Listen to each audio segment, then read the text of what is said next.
So what I want to do is take you through on this episode exactly what the 14-day fast was, why I did it, how I set it up, how I monitored my health, what devices I did at home. I'll also give you a couple of clinics that you could do it around the US or around the world. I'll go over the struggles that I experienced so that you might be aware of the same ones that you may have, the results I got, and then I will also end with how I would do it again if I were to do it going forward. So maybe you can learn from those.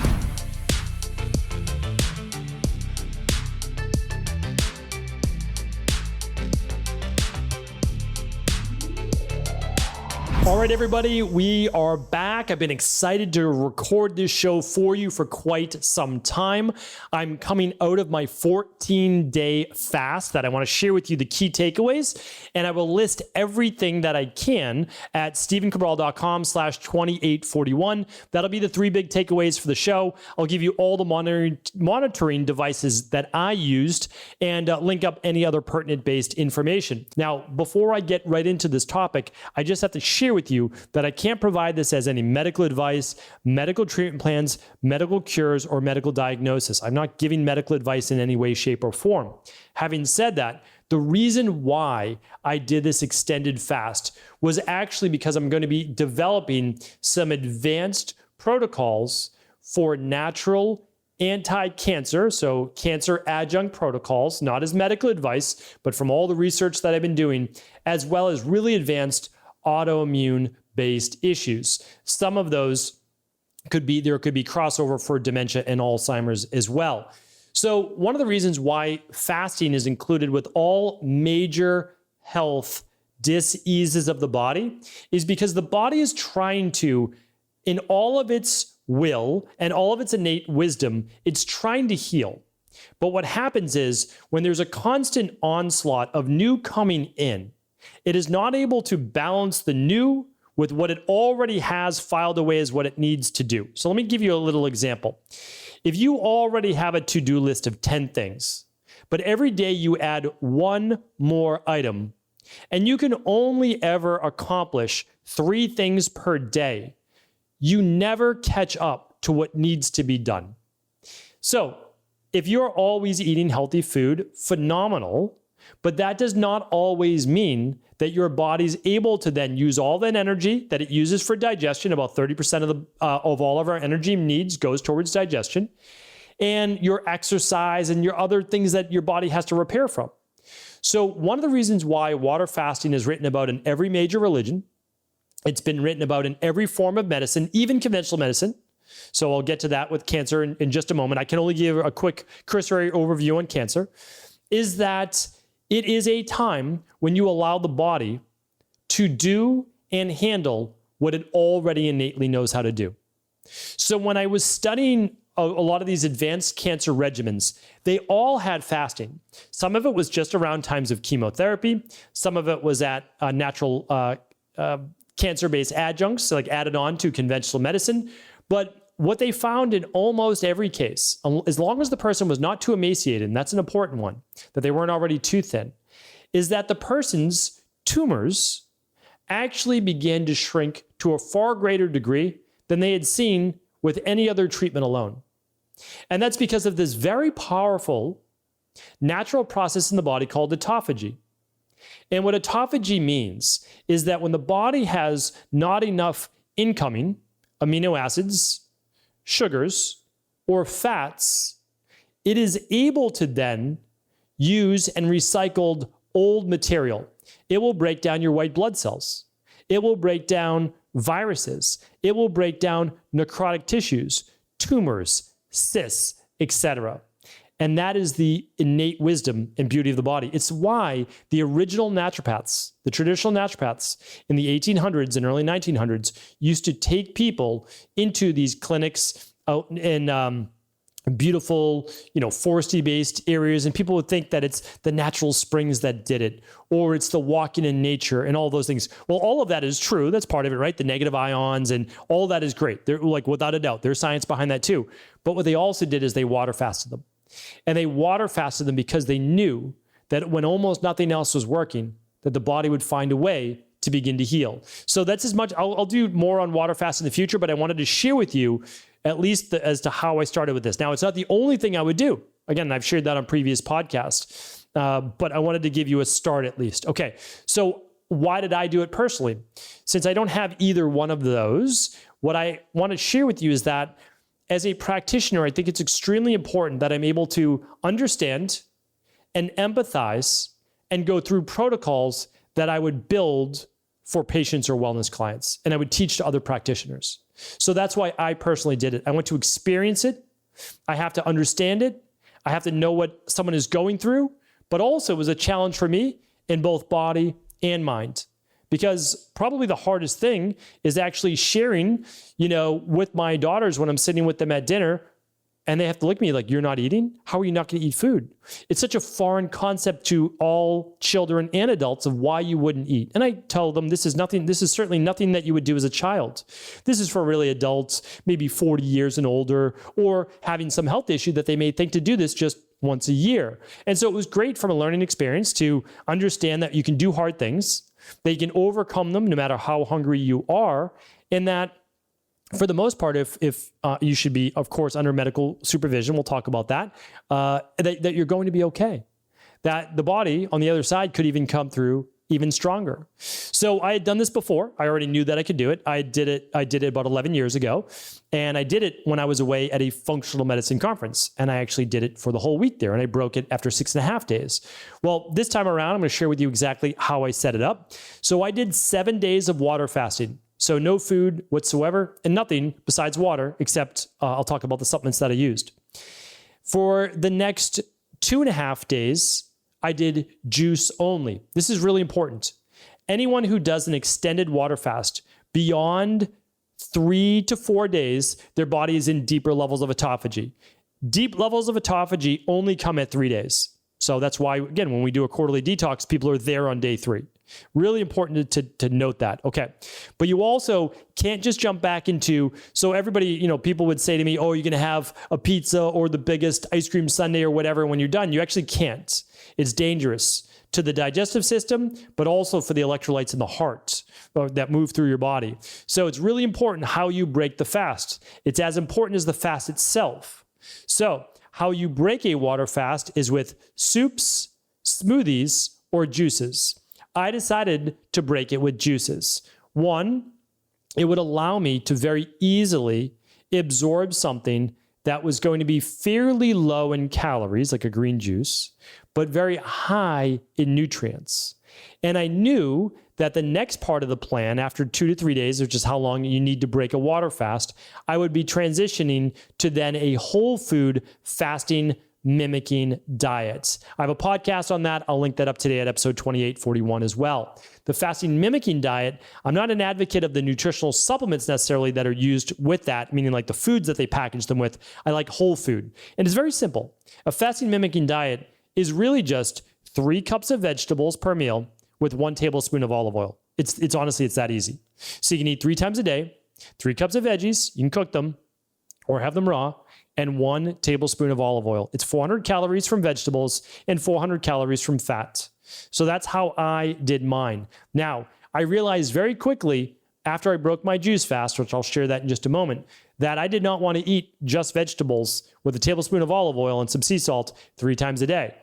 Because no matter how I try to, finagle the different vegetables, it was still eating 3 cups of kind of the same vegetables. And it just doesn't, I realized very quickly, it doesn't taste the same as if I don't have my rice or purple potatoes with it, or my chickpeas or different types of beans, or, some type of protein as well. So what I did was very simple. For the 2.5 days of juicing, or almost 3 days, I did a carrot juice, and I'll talk about that on a future episode, a green juice, a carrot juice, a green juice, and a carrot juice. That's what I did each day. And then when I went to the fasting mimicking diet, I did a carrot juice, a green juice, and then I did lunch, green juice, dinner.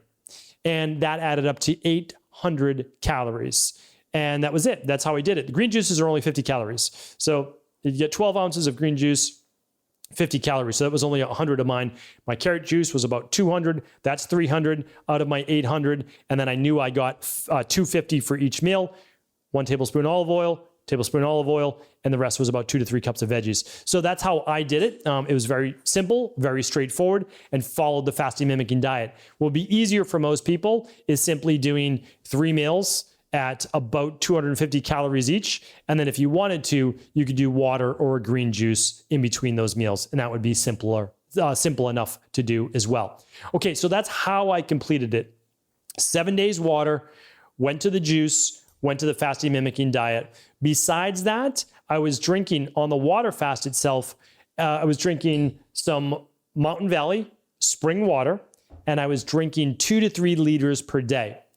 You actually have to look at this because you don't want to over drink water, but your mouth is almost always dry because you're not eating any food. And when you don't eat food, you stop producing saliva to the same degree. It's very strange. I had to look that up. I'm like, why do I have dry mouth when I am drinking plenty of water and my urine is clear? You don't want to make your urine too clear. You don't want to demineralize your body. That's why I always drank mineral-based water. And so what I realized is that, after about day 3, when your body knows it's not getting food, it's not allocating the same level of saliva from the salivary glands to be able to chew and break down that food. So what I did was I drank no more than 3 liters per day, but I drank 2 to 3 liters per day. And then I would add, as needed, some lemon and a pinch of sea salt for my electrolytes. But that was about it. Actually, I never added lemon, so I want to take that back. I added 0 calories. There was never any calories at any point. And even though lemon would be so minute, I never added any. So if I needed to, I would add a pinch of sea salt, but I almost never needed to. That would just be when I measured low blood pressure, and I'll get to that in just a moment. Okay, people ask, did I drink coffee? Okay, I drank decaf coffee for the first 2 days.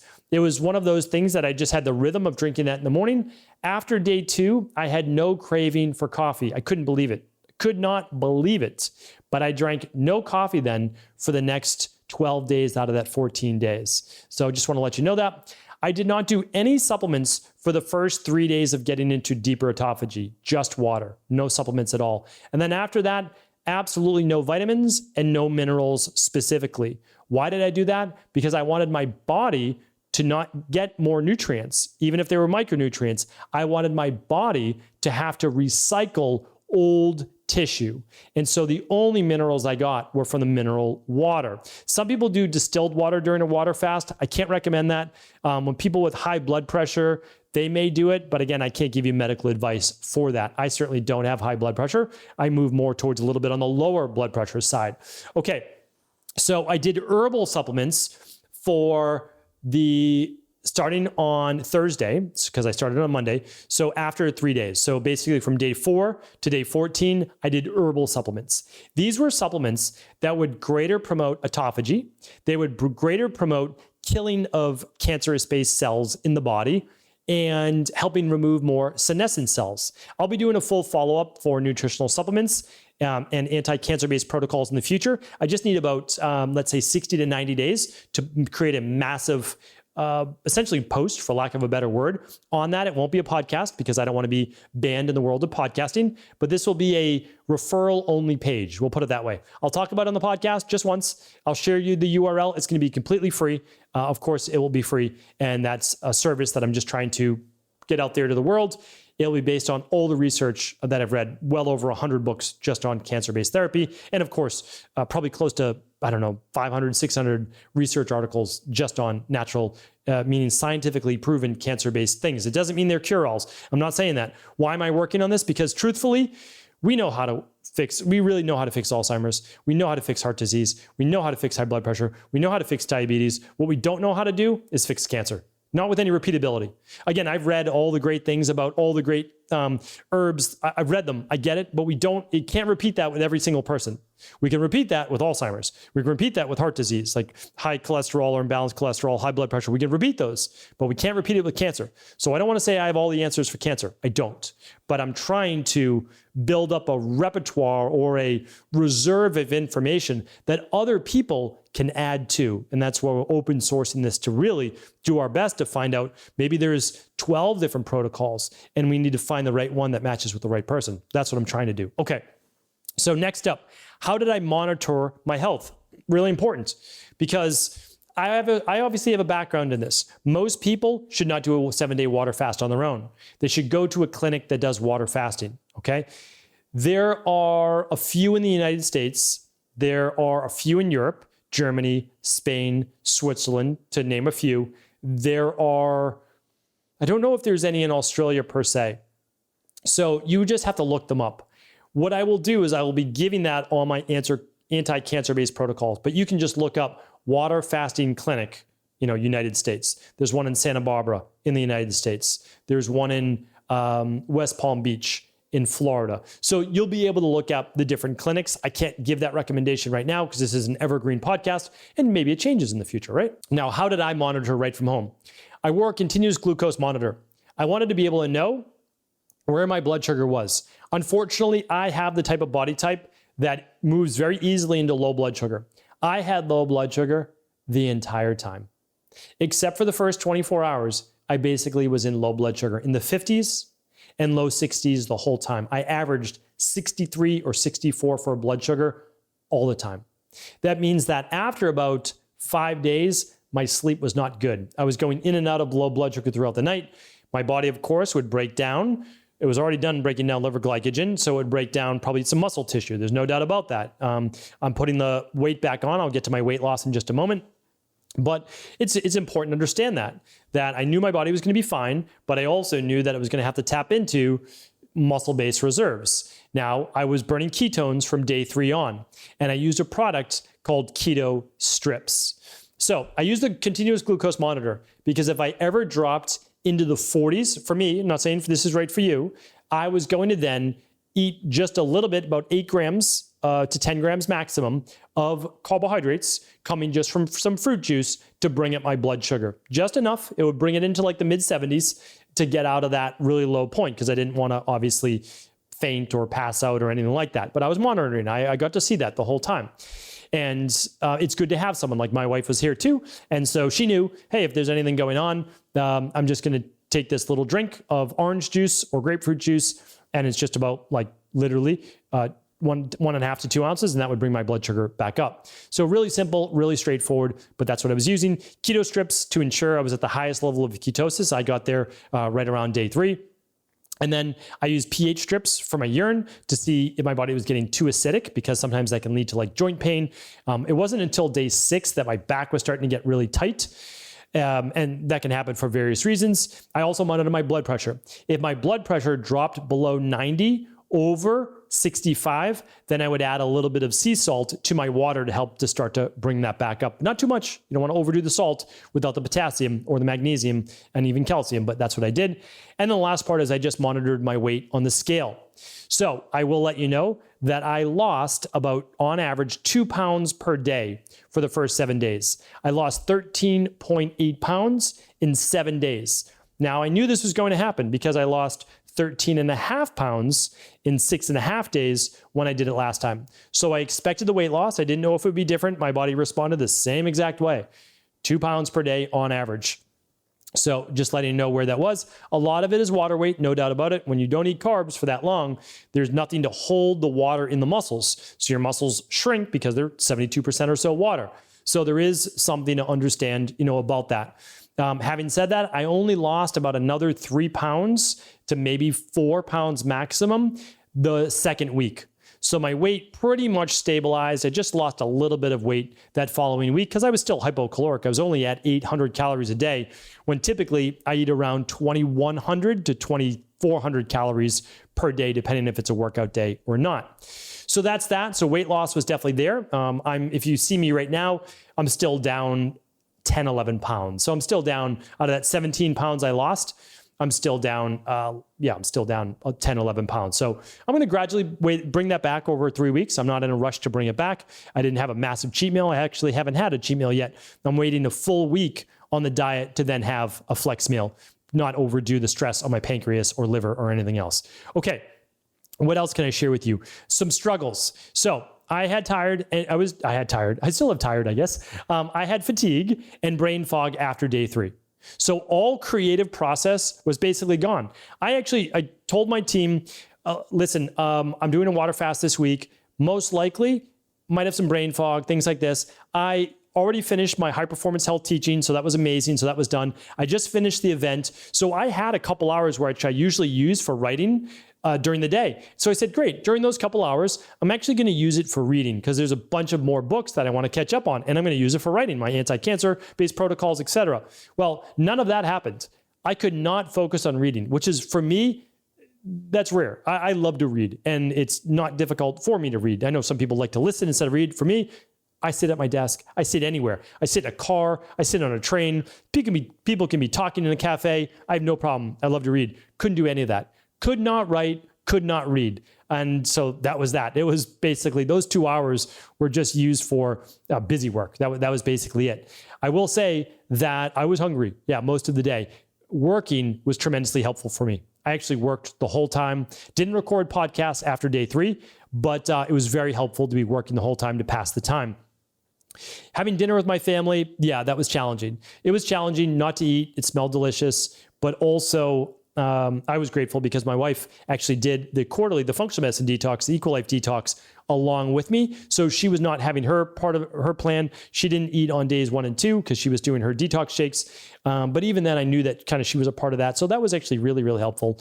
And then it was also a teaching point. And also I wanted my daughters to understand that you can do anything if you put your mind to it. You really can. You want to be safe. You want to be healthy. I was doing this for a reason. Here's the reason why I'm doing it. I know it doesn't make sense. We talked about that every single night, but they got it.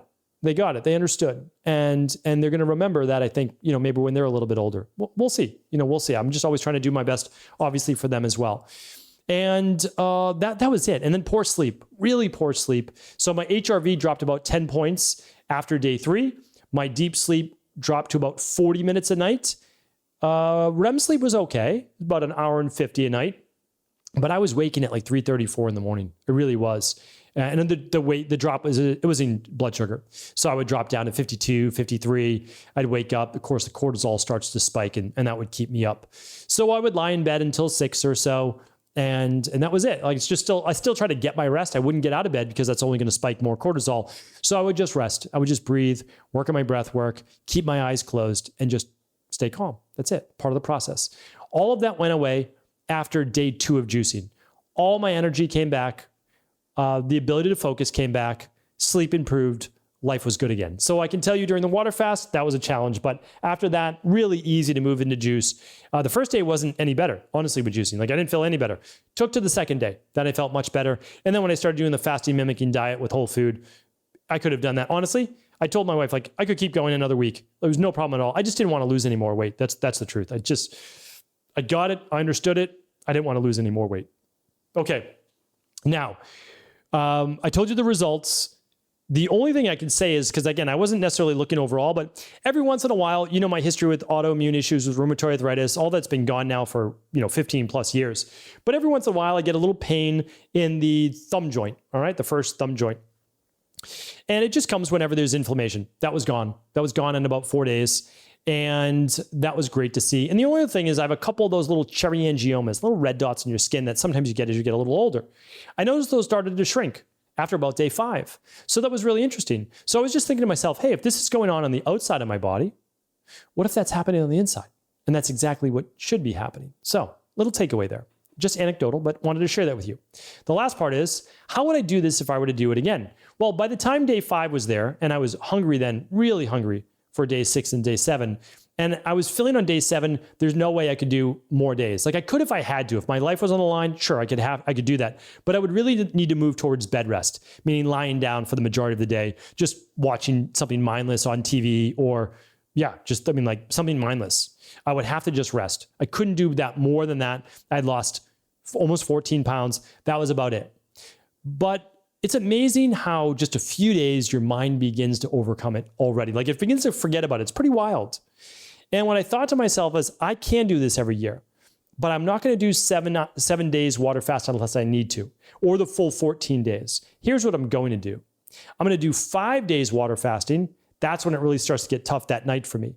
Then I'm going to do 2 days juice fasting, and then I'm just going to move into my normal diet. Or maybe I'll then just do the fasting mimicking diet. That's how I'm going to do it going forward. It will be a part of my yearly routine, and I think it will be every spring or every fall once a year. So How do you get started with this? Not with a water fast. That was not the intention of this show. How you get started with this is intermittent fasting, going 12 hours overnight, then maybe 14 hours. So that's a window that you want to look at. Then a 1 day a week reset diet. You can check out my podcast on that. I'll link it up at stephencabral.com/2841, along with the CGM, the blood pressure monitor, the pH strips, the keto strips, the scale that I weighed myself on. And then after that, you'll do a quarterly functional medicine detox. I use the Equal Life functional medicine detox. You can use any one you want. That will get you almost 72 hours of detox-based shake fasting. Much easier than a water fast, but amazing, amazing. Then once you do that for a year or so, your body's already healthier, then you may want to think about doing a water fast. And I'm going to do the 5 day, maybe I'll even lead one, 5 days water, 2 days juicing. I juiced my own carrot juice, and I purchased juices from a place called the Weekly Juicery. They ship all over the United States. I'm sure you can find great organic juice where you're from, but I know theirs is organic. I know that theirs is pressed in a hydraulic press, the way that all these things that I love. But carrot juice, I did it my own because I was doing a specific program for that. So these are all great things. The easier you make it, the better. And just remember, if you ever do a water fast, you have to break that fast slowly with easy to digest soups, smoothies, or juices. So that is my takeaway.